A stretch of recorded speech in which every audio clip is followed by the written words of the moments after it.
All right, it looks like we had several people join us in the last minute or so. So I'd like to get started so that we take count of everyone's time. And I want to thank everyone for being here. I think you're going to find this session to be quite helpful as you work on your year in review for this year. Let me just briefly sort of introduce a few folks here who are going to be sort of discussing the year in review with you and just briefly set the stage. And this is primarily a question and answer session, but we'll probably start with a few overview points. But first, let me introduce the folks who are with us. We have actually three folks who work directly with the year in review publication. We have first our two, you'll have to excuse me, one of my cats is always going to decide to go in front of me. That's Pumpkin. I did get her in October, which is one of the reasons her name is Pumpkin. But anyway, so if you see her, just forget about it. Anyway, we have two of the year review co-general editors with us, and that is Kim Holst, who is a clinical professor of law at Sandra Day O'Connor College of Law, Arizona State University, and Rosa Kim, professor of legal writing at Suffolk University School of Law. And then we also have Beverly Dureus. I'm sorry, Beverly, I'm not quite sure how to pronounce your name correctly. I hope I didn't completely destroy it. Was that right? Dureus, that's close enough. Dureus. Thank you. Okay. Well, not close, but I got it now. Okay. Beverly Dureus. And Beverly is actually at SMU, the law school at SMU, and coordinates and is the liaison between the SMU students who are working on the year review and the editors here, at our section in the international law section. I will also say that there are a variety of other folks that work as individual editors, along with Kim and Rosa from our section in preparing the year review article before we actually send it to SMU. So it's a big project and a very important one for the section. As I think you all know, right, the year review is designed to literally summarize and highlight the important advancements in the law, whether they be from the executive, judicial, executive or other areas, regulatory areas, both US and international, in your areas of expertise, for the current year, 2024. And we've been publishing this for many, many years, and it's a great resource for our members and for others. So I want to thank you all. I'm assuming many of you are the year review editors for your committees, or we might have some committee chairs or other committee leaders here.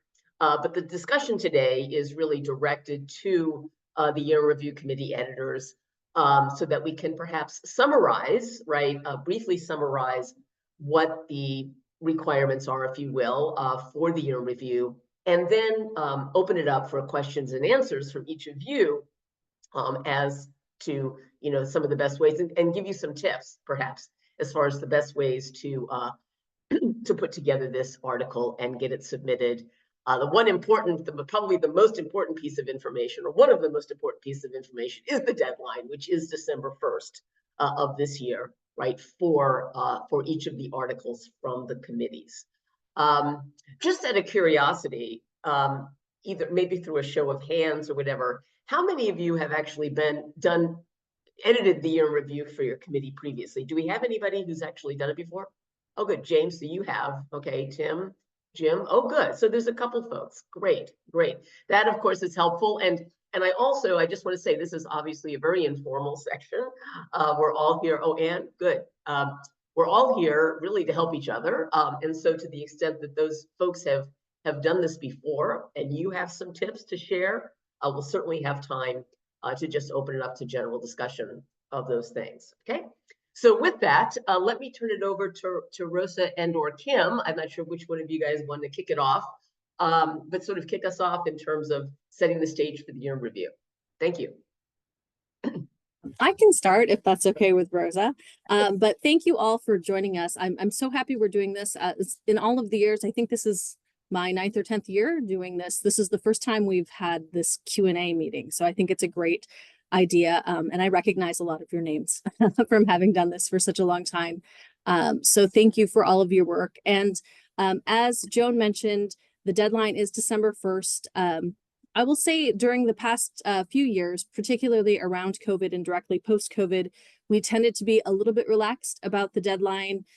We had a lot of folks ask for extensions, but the result has been, for the last few years, the publication has just slowly come out later and later, which we want to avoid. So we are going to be firm about that December 1st deadline. So we really want to put that out there so you know the expectation. And then in terms of like successfully going through the editing process, there are a couple of things that we find the editors in particular can do to really help the article so that it doesn't get held up for any number of reasons. And the first one is really just making sure that you contact your authors and have them submit everything to you so you have enough time to edit it into a single article.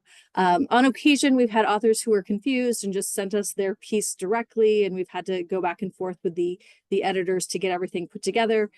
So if you just make sure your authors know what's going on, when they need to get it to you by, so that you can have it to us by that December 1st deadline, that's one of the first conversations. The second is to definitely chat with your authors about citing. I know that Bev will have some comments about the citation as well, but when we receive the articles as co-general editors, Rosa and I do a quick read through of the article to make sure that there are, sufficient, at least what seems like sufficient citations. We don't do citation checking at that point. But if we see a whole section that maybe has like one cite or no cites, we have to send that back because we have to have support for what's in there. So make sure your authors know they should be citing. They should, when possible, provide the links to materials that they find online. Those are really difficult to locate otherwise. And then beyond that, you're all probably aware of the 7,000 word limit. So try to adhere to that. We are asking that you check the word limit in a Word document. Last year, we had some discrepancies in the number of words that people were submitting, largely, we think, due to drafting in Google Docs and then switching to Word. For whatever reason, they count words differently. So when we start getting into the higher numbers of words, it becomes a wildly different number. So please check it in a Word document before you submit it to us. And then, in terms of committee editors, whatever you can do to create a document that feels like a singular document is always helpful. We know that you're often piecing together things from different authors, but if you can have maybe an overview roadmap paragraph at the beginning that tells people what's coming up, that's always just a helpful thing for the readers to have as well. So those are my main tips. I'll hold for questions beyond that, but Rosa, did you have anything to add? Thanks, Kim. Kim has been at this a lot longer than I have, but I have been involved for many years as the deputy editor. So I'm newer to this. I'm sharing my feedback really from the past year. I just echo the note about citations. I think that was the single most sort of time-consuming editorial task for us. I think it's just, if you follow the rule, when in doubt, provide a cite. And if you're citing to foreign materials, it's really helpful if you include kind of the official, either website, governmental website, or the official publication site, as opposed to, something that's been reprinted or included in a different source. So that's super helpful. Coordinating the writers. I mean, obviously, I'm kind of repeating what Kim has said, but it's just so important in terms of style and even formatting, right? Like if the editors can really sort of make sure, streamline the formatting so that the whole thing makes sense as one document, in addition to kind of writing style and things like that. I think that the deadline really, it is firm this year. If you have major issues, you really please give us just advance notice. Don't, let us know the day before or even the day after that there's a problem, because we know that sometimes it can be hard to coordinate authors, of course. So share that information with us, but we really hope to create a record this year and have everyone's submissions by December 1st. That would be amazing. And finally, I just want to say, I just love being involved in this. I think that this is such an important contribution to the field and practice of international law. It's really a unique publication. And it's amazing to just read about all of the things that are happening on the international scale. So just thank you for the work that you're doing. I just wanted to say that, and for all the work that you are going to do, making sure that your authors are kind of in line. So I think that's all for now. Thanks. And Joan, if I can just address the group and just start off by saying it's a pleasure to work with all you guys. If you can believe it, I've been doing this since it's been since 2010. It seems like I've been in SMU now this is my 25th year. Of course, I started when I was 14 years old. So, but anyway, what I just wanted to add, is sometimes it helps to use a permalink. Even if you catch a link, sometimes it's taken down. So that's another good suggestion, is to convert your links to a permalink so that it's out there. You can also try to capture a hard copy of the article or whatever you're using, so that if it is taken down, we still have something to use to reconstruct your citation. And I want you all to feel confident that our editors and the deputies do such a good job. There's really no expectation that the student editors are making substantive changes. We usually just try to keep it to the citations. And then if there's something that really needs a lot of substantive edits, then I, send it back to Kim or to Rosa for their looks like well, I don't know if you can still hear me. My Zoom is doing something. Yeah, Beverly, we're still good. Yeah. Okay, good. Yeah. I can't see you, but I'll just keep talking. Okay, No, you're back. Okay, you're back. I was thinking, I don't know what's going on. Yeah, but we send that back to the Code General editors. And so don't worry about the students making substantive changes. That's not really our role. The one thing I would like for you to keep in mind, though, is when we finally send the article back to the committee editor, usually by the time we send it back, there's only going to be about a 72-hour turnaround. And if you really can't get it back to us, let us know, because in the past we've dealt with a publisher that was stateside. Now we have a publisher that is not here in the States. A lot of the information or the work is farmed out overseas. And so we don't have the hands-on control that we used to have. And so just keep in mind that it really helps to get that article back to us within the 72 hours. And that's after everything is said and done and you're putting your final polish on the article. But that's it. But if you ever have a run-in or if you need something done here at SMU, I'm the contact person. But we have a really good student EIC as well as our managing editor for the year in review. And I think they'll do a really good job for you guys. And so thank you in advance, because I know you all are the ones in the trenches making us look good with your work. And so we'll do our best to continue to partner well with you guys. Thank you. There is a question, I'll get to that in just a second, a couple of people in the chat. The one word I don't think anyone has mentioned is Blue Book, but remember the Blue Book is the citation that we're using. And so as Beverly said, I mean, the students do check for Blue Book, but it should be, you should attempt, right, to have your citations both, substantively proper, right, but also in Blue Book format as best as you can, because the more edits, of course, that have to happen over the course of the editorial process, the longer the process is going to take. And as you might imagine, this is a huge, it's a huge volume for the journal, right? It's a huge issue, and not volume, but it's a huge issue for the journal. And of course, that's good, because the bigger it is, that means the more committees have contributed, and we'd like every committee to contribute. But that's one of the reasons, of course, we keep it to 7,000 words, because otherwise it just becomes literally just impossible to get out. So the question, and Beverly, I am familiar with this, but I actually personally also don't know how to do this. You mentioned permalinks. Yes. I know what they are, but many people either don't know what they are or certainly don't know how to create them. So can And I have some information from our librarian. It's actually like a third-party business where you can, I think they have a cloud server where they house these links, but I'll get a tutorial from our librarian. I may actually have it on my computer, and I'll send that to you, Joan, to distribute to everyone. I think I have one on my computer that tells how to create one. Is it, I mean, you can use this without cost, or do you have to like? Well, I know SMU has an account, and so Well, right, usually that's the most question. Yes, if you have institutions an- might have an account, but I'll inquire about that. But Okay. most academic institutions have an account for that. Right, I think many of our editors may not be academics though.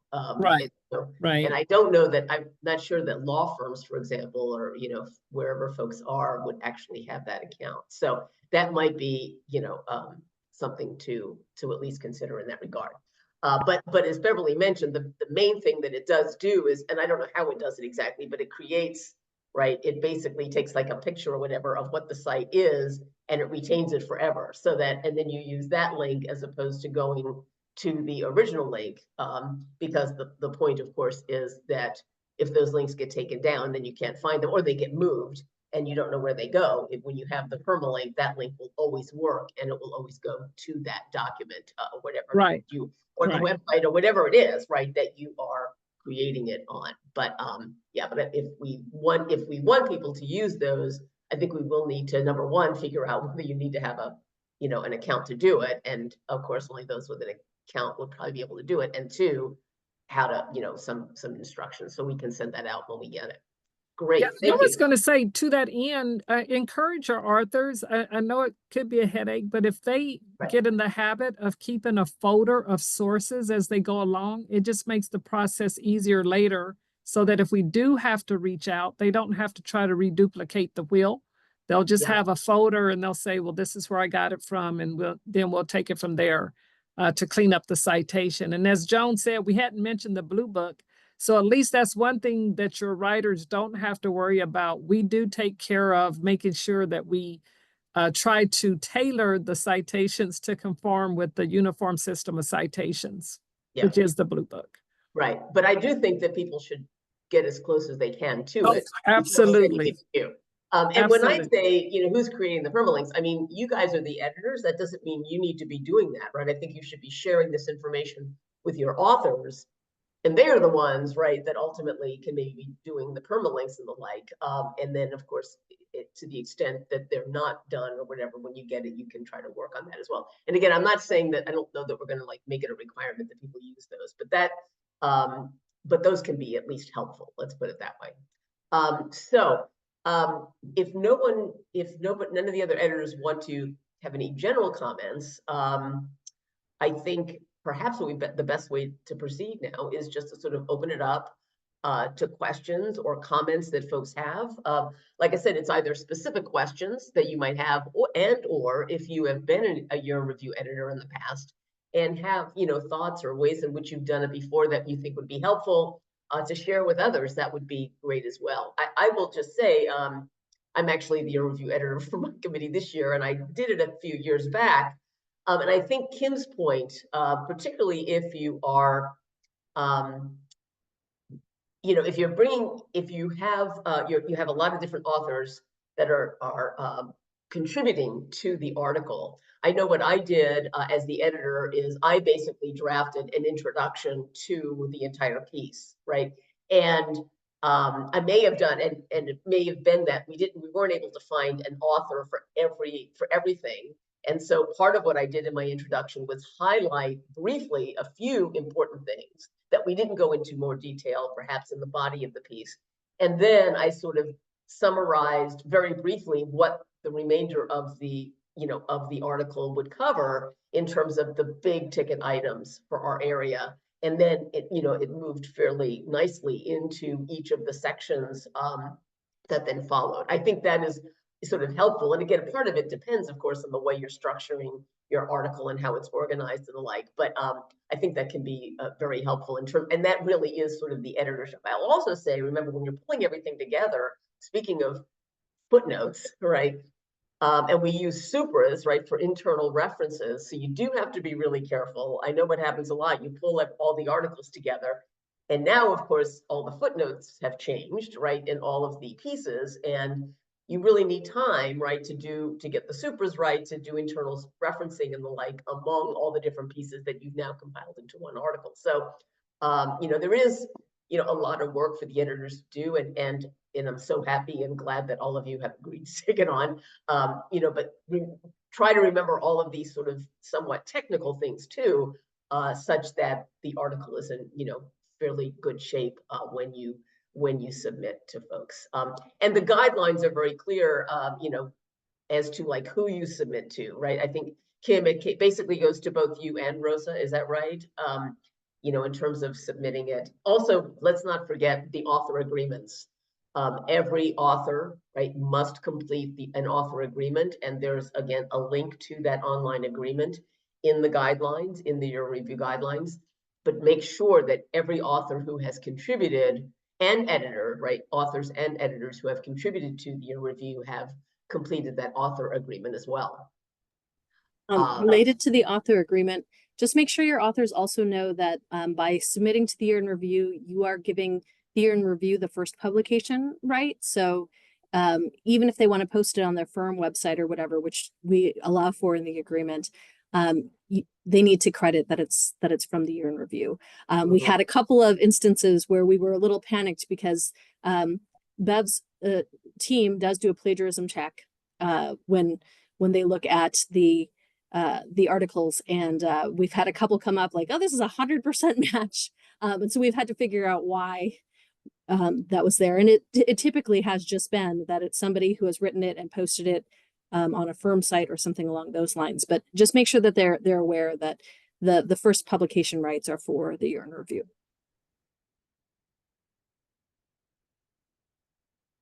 Great. So any comments, questions anyone has?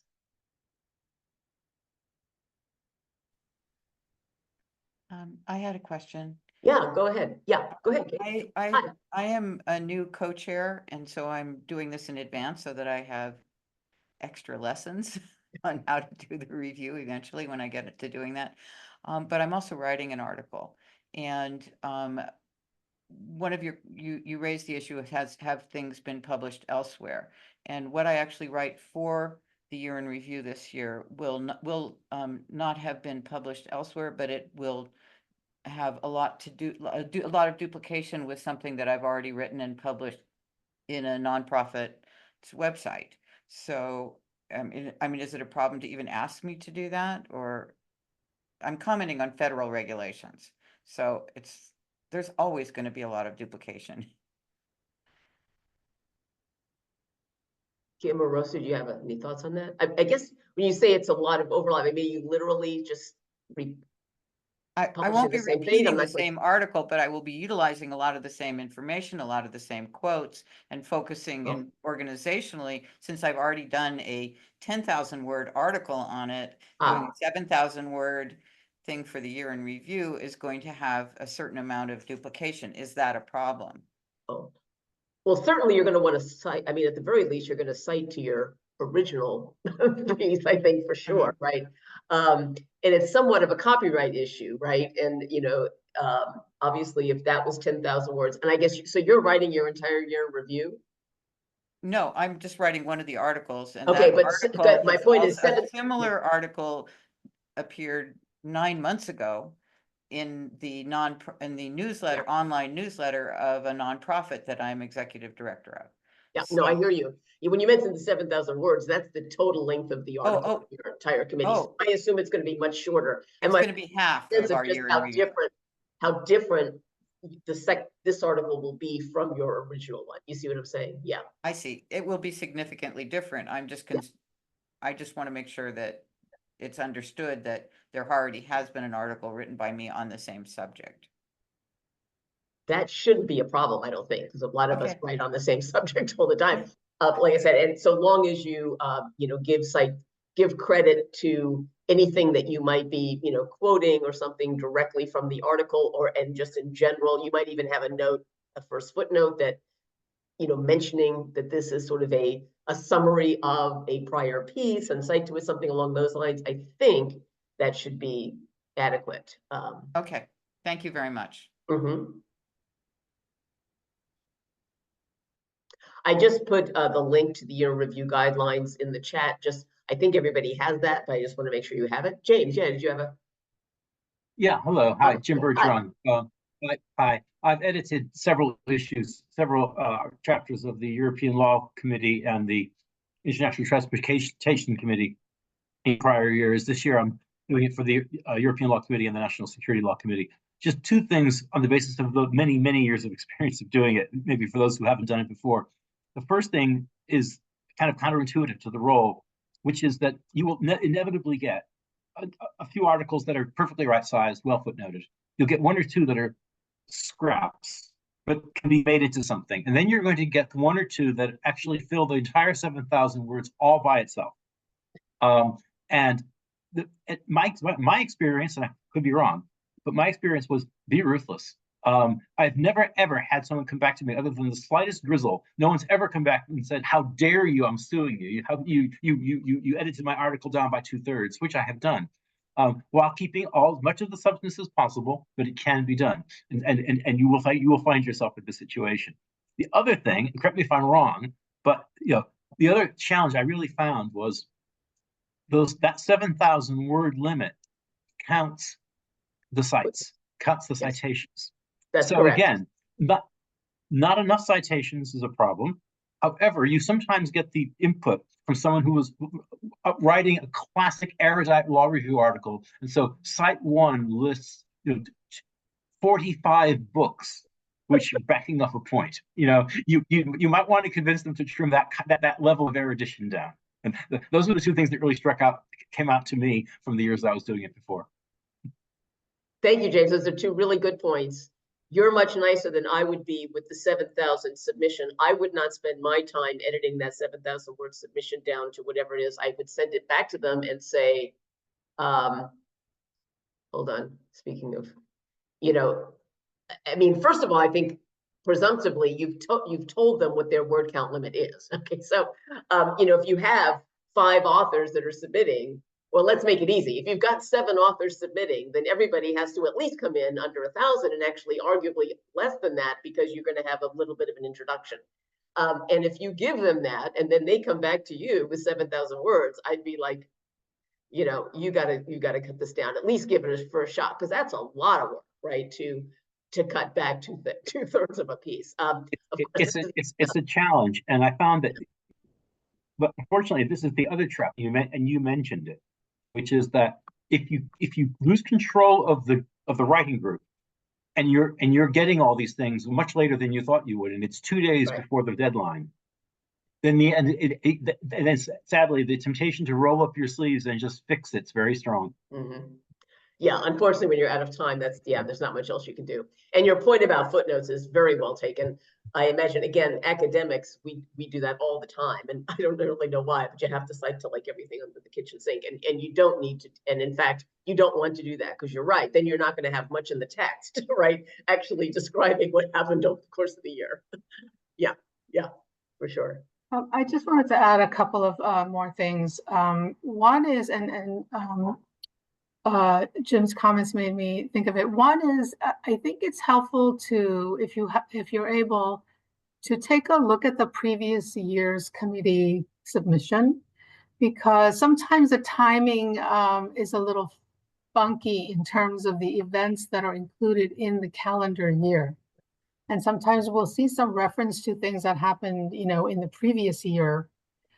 Sometimes, if there's like an amendment or an update in a law or something that references something happened in a prior year, that's fine. But we just want to make sure that we're not duplicating or, having more information about things that happened outside of the calendar year.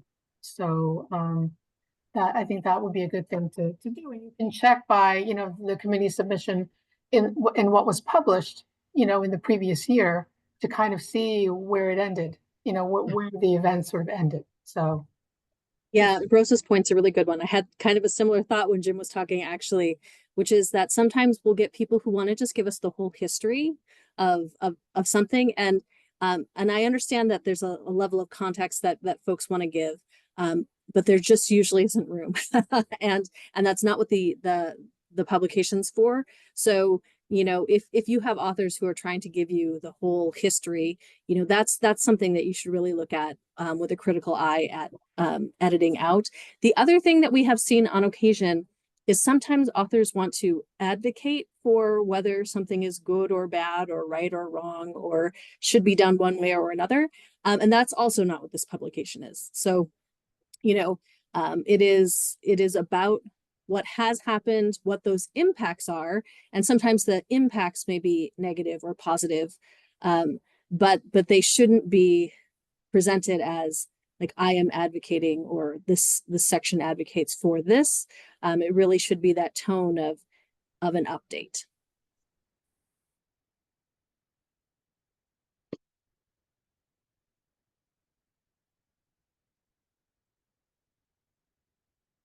Yeah, Mendalina, sorry, is that your, yeah. Hi, everyone. My name is Elena Pelashe. I'm a co-chair of the UN and International Organizations Committee, and I'm an editor as well. We do have a vice chair for, year in review as well. So this is the first year of my third year of co-chairing that we're doing this. So I have no idea, and I'm open to it. So I appreciate everyone who has been giving advice. So we do have a deadline for the authors.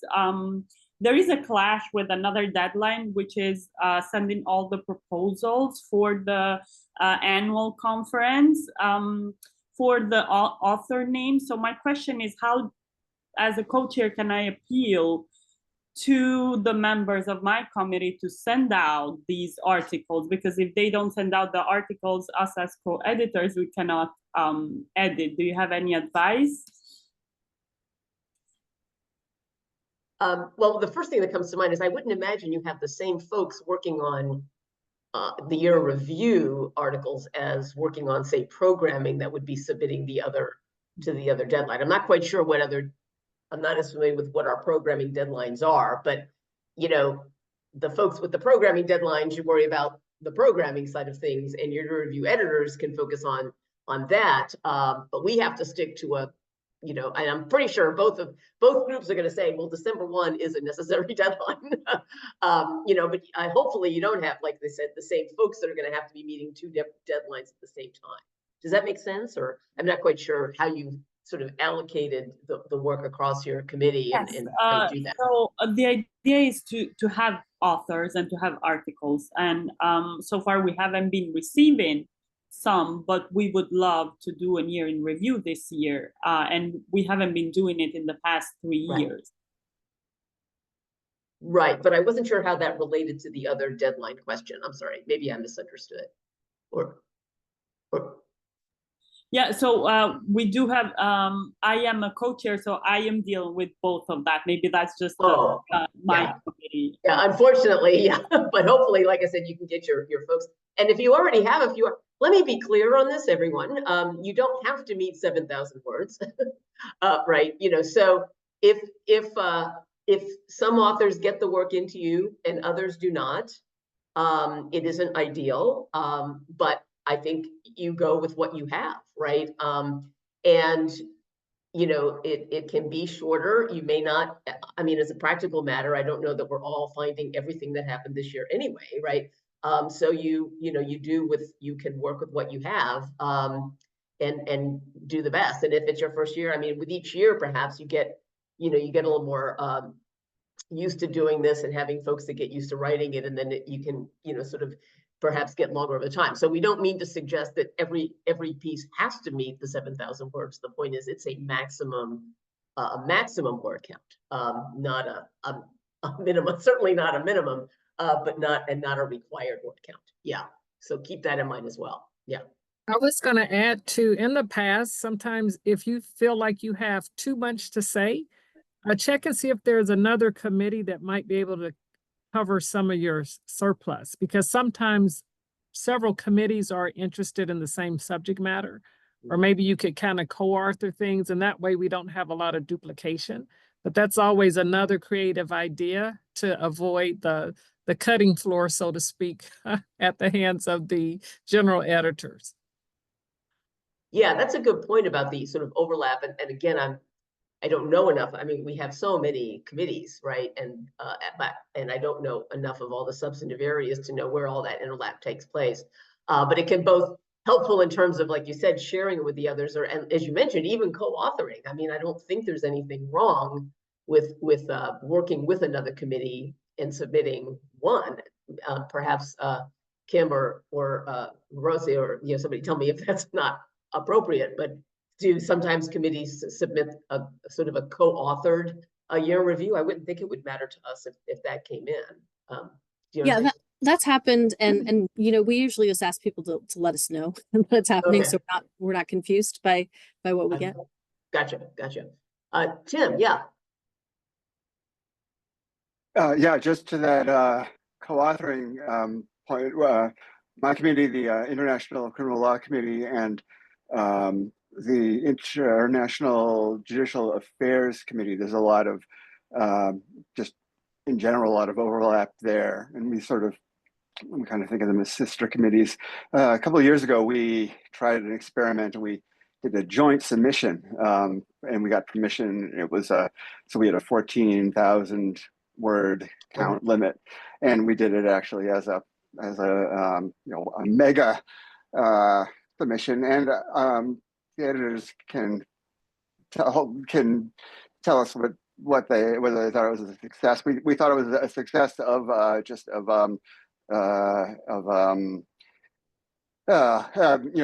proof of concept more than anything else. I think it was. We're not going to do it again, just because it was. It was a lot to do. There was a lot of it, politically, it was a lot. Yeah. But that's the extreme version of doing that. Yeah, so it is possible. Okay. Gotcha. I was actually thinking, maybe you had two committees that didn't have as much going on. They submitted it together for a 7,000 word one as opposed to a 14,000 word one, because you've got two committees. Because there you have enough for two articles, then I suppose you might as well just submit two articles, right? I mean, and maybe coordinate on the front end who's going to talk about what, so that you're not both talking about the same thing. And maybe that's what you're planning to do this time, Tim, when you said you're not going to do it again because it was too much coordination. But you still have to sort of make sure, well, they're going to staying out of it this year, actually. Huh? I'm actually staying out of it this year. You're staying out of it. Okay. Yeah. Well, Yuna, yes.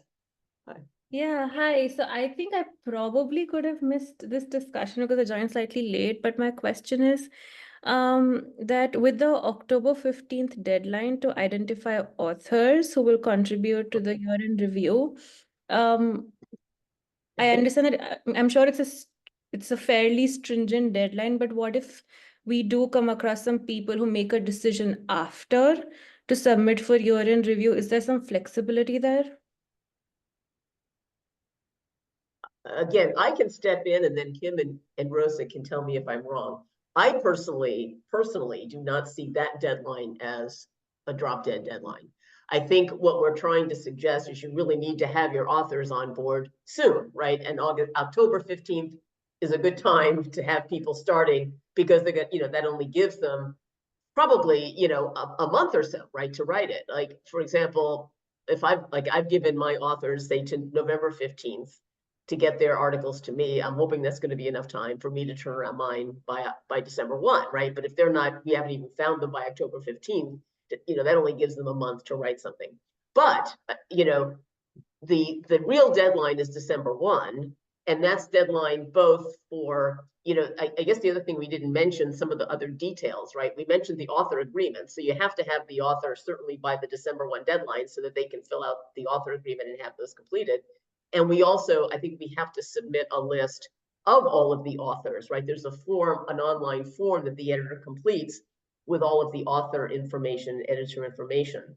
And again, that form, if I'm correct, is also due December 1. So ultimately, December 1 is when everything has to be done. And I think if you identify an author after October 15th, and they nevertheless do the work and write it and submit it to you, and they're part of it, I don't see personally any harm in that. So I think we're just trying to give you, in these interim deadlines, right, ideas for when is a good time to at least have folks on board. So Kim or Rosa, like I said, if I'm wrong about that, let me know, because I don't know of anything else that we're not getting anything on October 15th from anyone, right? So we don't really know those internal deadlines. Yeah, and Joan, this is Christine. I was just going to note that it's helpful. I mean, yes, the October 15th deadline is not firm, but it's helpful so that we know on the ABA side, who to follow up with for the author agreements and those sorts of things, and the contact information of the authors, so that we have a record of that. But obviously, authors change; they may drop out, some may be added, so it's not it's not firm. Yeah. Thank you. Yeah, just a note. I think practically speaking, I mean, December 1st this year is a couple days after Thanksgiving, as you know, that happens a lot. And so I think planning ahead and not looking at December 1st as the deadline, but like 10 days earlier, right? November 20th, maybe, as the final deadline. I mean, I do that for myself. It's just, when I know that I'm going to need a little bit of cushion. So, I mean, if you can instill some kind of an expectation like that, I think it would be helpful for the editors in the end, just to really be aggressive with the deadline so that you have a little bit more, time to put it together and actually then be able to get it to us on time.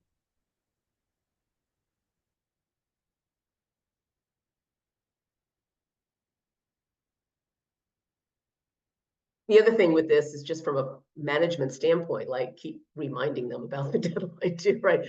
You say to the author now, okay, get it to me by X date, and then then X date rolls around, you haven't chatted with them at all, and the next date rolls around, and of course then you go, where is it? And they have barely started it. So you might just want to, every 10 days or something, just a reminder, I hope you're working on the piece, to please get it into us, that kind of thing. Maybe if they get bugged enough, they'll try to stick with that deadline. Any other questions, thoughts, helpful tips? I just have one other small detail, and when you guys look at the publication agreement, just so that you know, we do have a new provision in there about generative AI.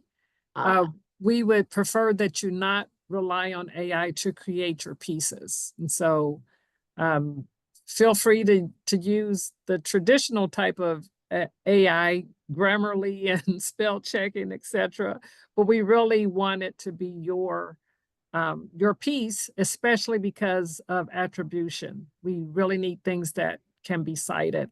And it also increases the likelihood that our journal will be cited. Since we're already like a survey, a lot of academics may or may not cite the year in review, but to the extent that we can get people to cite it or academics to rely on it, that's very helpful. And of course, AI negates that being something that's likely to happen. Yeah, thanks for raising that point.